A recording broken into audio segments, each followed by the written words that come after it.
最近看到了一个很火的新闻，在新加坡啊，有人买了一张3亿美元的保单，300 million， 据说目前是已经破了金氏纪录了。那很多人呢看到的第一个反应是什么？那就是什么样的人可以买得起这种保单啊？3亿美元的保单呢？那为什么要买这个保单呢？其实真正有钱的人，他从来不问贵不贵的，他们只在乎一件事情，那就是这个工具能不能解决了我要解决的问题。所以今天这个影片呢，我来分析一下为什么这些顶级的富豪他一定会买这种巨额的保险，而且看到最后呢，你可能也会发现这件事情啊，其实跟你也有关系的。欢迎来到我的频道，我是 Judy， 在美国生活了40年，有8张的专业执照。每周六晚上8点钟美国东岸时间呢，我会固定和大家分享我的影片。我做这个频道呢，是希望华人在美国少走弯路，享受生活，安心退休。如果你对这一类有关于美国生活、税务、移民、退休的影片有兴趣的，非常欢迎你订阅、点赞、收藏和转发，也欢迎你用留言区的连结和我预约咨询。会买这种保单的人啊，基本上都有几个共同点。第一个呢，资产通常应该都是在5000万以上。那为什么我会这么说呢？我解释给你听。第一个原因就是它成本的门槛。那这种大额的保单呢，通常呢，1年的保费呢，可能就是要几十万甚至于几百万美元。如果你的总资产只有500万、1000万，那你拿 10% 或 20% 去买保险的话呢，会严重的影响你的现金流动性。但如果你是5000万以上的资产呢，拿 1 or 2% 的资产去配置的保单呢，几乎是没有压力的。所以关键不是买不买得起啊，而是会不会影响整体的资产结构。那第二个原因呢，就是边际效益开始改变了。当你的资产在1000万以下的时候啊，通常最重要的是什么？是成长。通常呢，你需要投资啊，扩张生意啊，赚更多的钱。但当你的资产到了5000万以上呢，这个游戏规则就改变了。那你最重要的就变成说，你要保住了资产，要稳定的现金，还有传承。这个时候呢，保险这种稳定加上确定性的工具呢，价值才会真正的放大了。那第二个共同性呢，就是说会买这种保单的高净值人士，他们的一个共同点啊，就是他们的资产是有可能全球配置的。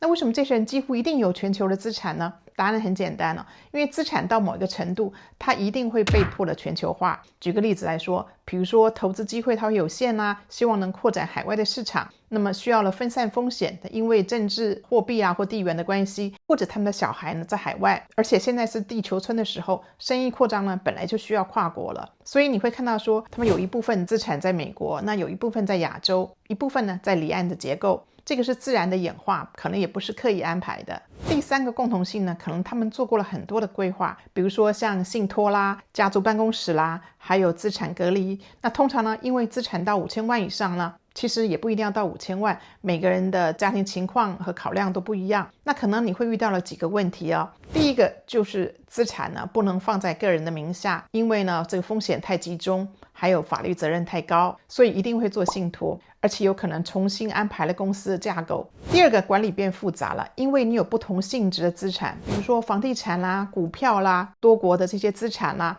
那你不可能自己管，这个时候呢可能就会有 family office， 就是所谓的家族办公室来帮你管了。那第三个呢，这税务呢开始变成一个核心的问题了。那当资产呢大到一个程度的时候，尤其是跨国的资产，你会发现说不是钱赚多赚少的问题，而是能留下了多少。那这个时候呢，税务的规划还有这个传承的架构呢，可能是已经早就做好了。所以你会发现有一个关键的逻辑保险它其实不是用来创造财富的，它是用来保护已经创造好的财富。那当一个人呢，他已经做到了就是全球资产的配置啦，还有设立的信托的架构，还有安排了家族管理，那么最后一步呢，他一定会问说，我怎么让这一切安全的传下去呢？那答案就是巨额保险了。但对富豪来说，保险的后面其实还有5个更深层的功能。第一个呢，就是传承。那很多富豪他怕的不是赚不到钱，他是怕这个钱呢传不下去。你想一下，房地产会被跌，那股票会被波动，这是一定会的。但保险它有一个特性它是确定的现金。当事情发生的时候呢，就是一笔现金直接的到位了，不用卖资产，也不用看市场，也不用等了。一句话总结其实所有的资产都是不确定的，但死亡赔偿呢是确定的。第二个就是它资产配置的功能了。那富豪最大的问题他不是没有钱，我刚刚说过了，不怕赚不到钱，而是说呢钱太多，但结构不太好。很多资产呢，很可能就是不动产，或者是说私募的股权，或者说公司的股权。那问题是什么呢？这些资产的流动性很差。这个时候保险的角色就是什么呢？就像是一个稳定，可以对冲市场风险的稳定资产。它不是拿来赚最多，而是呢用来调整整个资产的这个组合，让它更安全。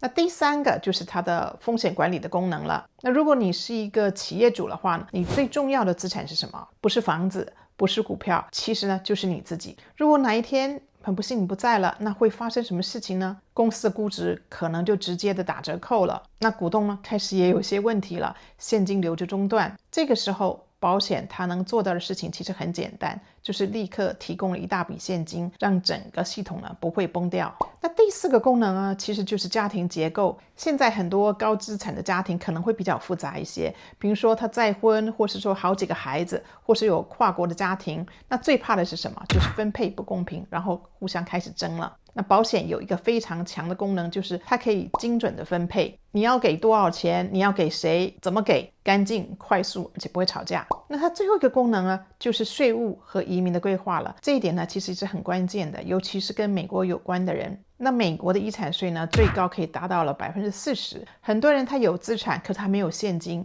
美国的遗产税是人走之后9个月要交，而且是现金交，不可以拖欠的。如果没有预留了税源的话，那最后就是可能被迫卖房子，甚至卖公司来交税了。那就像日本的女明星中山美穗一样，她唯一的儿子呢没有钱交税，所以只好放弃了他的继承权。那如果有保险呢，直接理赔金拿去交税，就不用动用资产了。过去10多年呢，为什么有很多亚洲的高净值客户，他反而会配置了一些美国保险？那主要的原因有3个。第一个呢，就是肥咖和 CRS 的规划。现在已经是全球金融资讯交换的时代。那肥咖的全名就是 Foreign Account Tax Compliance Act。这个是美国在2010年推出的外国账户税收遵从法案。那它的主要目的呢，是防止美国人把钱藏在海外逃税了。所有外国的金融账户呢，金融机构呢，必须会跟美国申报美国税务居民在海外的账户资料和全球的收入。CRS 又是什么呢？它的全名就是 Common Reporting Standard。那 CRS 呢，它是由 OECD， 也就是所谓的经合组织推出的全球版的肥咖法案。它主要呢是在打击了跨境的逃税，要求银行呢和金融机构在国与国之间互相交换了税务居民的信息。举个例子，如果您是中国的税务居民，在新加坡开户，那新加坡政府呢会主动把你的账户信息传给中国政府。那如果您是中国的税务居民，在美国开户了，美国不会自动的把资料交给了任何国家，因为美国有自己的肥咖条款。而且呢，美国也没有参加 CRS， 所以在 CRS 的世界里呢，美国反而成为一个资讯的黑洞。很多人说美国是全球最后的避税天堂之一，所以在合法的架构下，只有美国保险可以做到同时规避了 FATCA 和 CRS。我有一部影片是讲有关于海外账户真的安全吗？欢迎大家看这部影片。那第二个原因呢，为什么高净值人士喜欢来美国买保险？因为全世界的富豪他有一个共识就是一定要有美元资产的。理由很简单，那美元是全球的共同货币。从我们刚刚说的这个参与全球的贸易、投资全球市场和安全性来说呢，配置美元还是很需要的。其实就是一句话，你可以不喜欢美元，但是呢，你不能没有美元。第三个呢，就是美国保险的性价比。那么最后这一点呢，其实也是最实际的。美国保险通常呢，它的保费会比其他国家低，所以杠杆就高了。那大部分的产品它的回报也很漂亮。那同样一笔钱呢，在美国你可以买到更大的保单，更多的保障。很多人看这边会说，那个是有钱人的事情啊。但是我想提醒大家一件事情，问题是一样的，只是规模不同而已。你可能也有资产传承的问题、税务的问题，还有家庭保护的问题。如果没有规划呢，问题只会在未来放大了。富人是用保险在解决问题，那普通人不用保险呢，他其实是在累积问题了。如果看到这边呢，你可以开始思考几件事情了。第一个就是你的资产呢有没有传承的计划，第二个就是有没有税务的风险了，第三个就是现在的配置呢安不安全。如果你不确定，我提供了30分钟的咨询，可以帮你看一下资产结构、保单的配置、退休与税务的策略，然后连结我就放在影片下方的资料栏。谢谢你的观看。如果你喜欢类似这样子聊美国生活、税务、退休的影片呢，欢迎点赞、收藏、开启小铃铛、转发和留言。我们下一个影片见。